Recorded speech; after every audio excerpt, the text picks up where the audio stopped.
CM Saini के कार्य की रफ्तार हरियाणा में कमाल दिखा रही है। यही वजह है कि जनता के बीच सैनी सरकार हिट नजर आ रही है।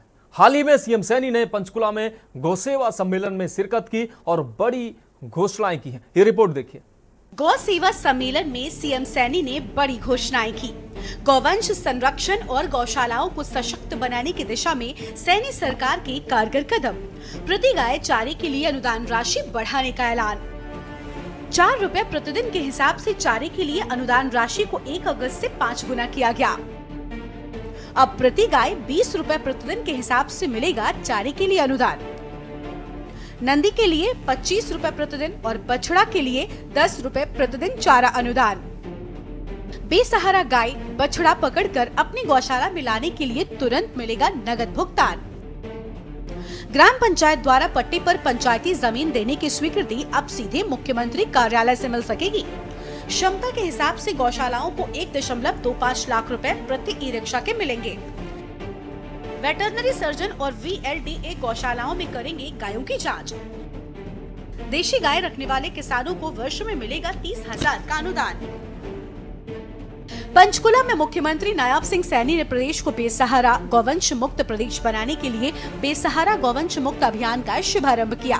मुख्यमंत्री सैनी ने गौसेवा सम्मेलन में गौवंश संरक्षण और गौशालाओं को सशक्त बनाने के लिए बड़ी घोषणाएं की हैं। उन्होंने प्रति गाय ₹4 प्रतिदिन के हिसाब से सभी गौशालाओं को चारे के लिए अनुदान राशि को 1 अगस्त 2024 से 5 गुना करके प्रति गाय 20 रुपए प्रतिदिन करने की घोषणा की है। इसके अलावा उन्होंने नंदी के लिए 25 रुपए प्रतिदिन और बछड़ा बछड़ी के लिए 10 रुपए प्रतिदिन चारा अनुदान की घोषणा भी की है। वहीं सीएम सैनी ने इस मौके पर बेसहारा गाय बछड़ा पकड़कर गौशाला में लाने के लिए 600 रुपए प्रति गाय और 800 रुपए प्रति नंदी की दर से नगद भुगतान की भी घोषणा की है।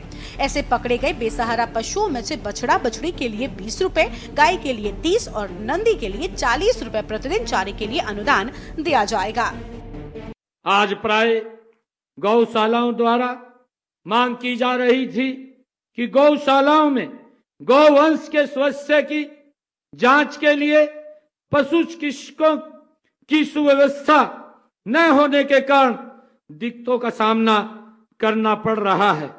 मैं आज ये भी घोषणा करता हूं कि 3000 से अधिक गायों वाली गौशाला में सप्ताह में एक दिन सरकारी वेटरनरी सर्जन वहां विजिट करने के लिए गौ माताओं को देखने के लिए एक सप्ताह में एक दिन वहां पर आपकी गौशाला में आएगा।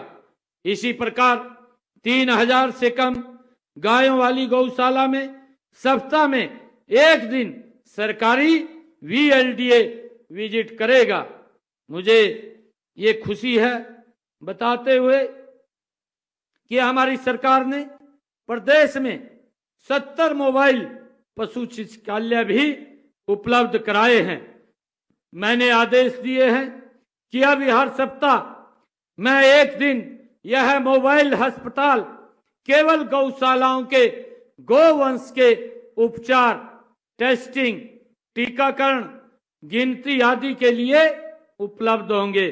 आज से मैं इस मोबाइल पशु चिकित्सालय उपलब्ध कराने की मैं ये भी घोषणा करता हूँ।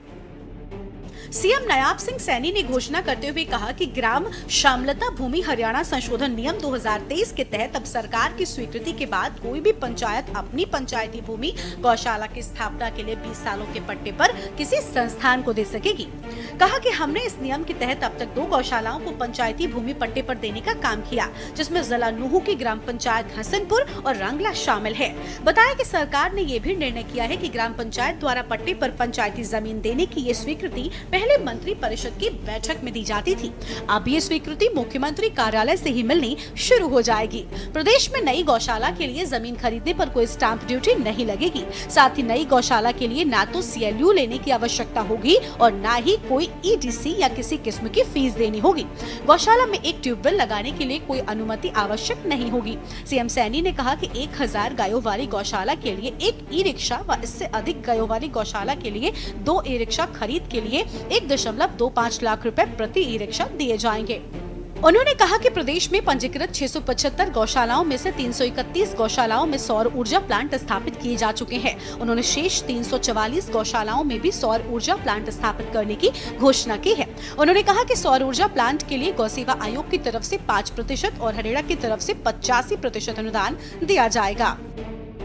सीएम सैनी ने कहा कि प्राकृतिक कृषि को बढ़ावा देने के लिए जो किसान देशी गाय रखेगा उसे प्रति गाय 30,000 रुपए वार्षिक अनुदान दिया जाएगा।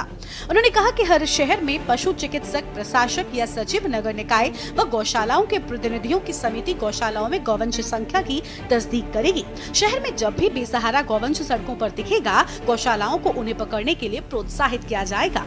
एक RFID टैग द्वारा इन बेसहारा गौवंशों की निगरानी भी की जाएगी। उन्होंने कहा कि गौशालाओं की प्रॉपर्टी पर किसी भी प्रकार का टैक्स नहीं लगेगा।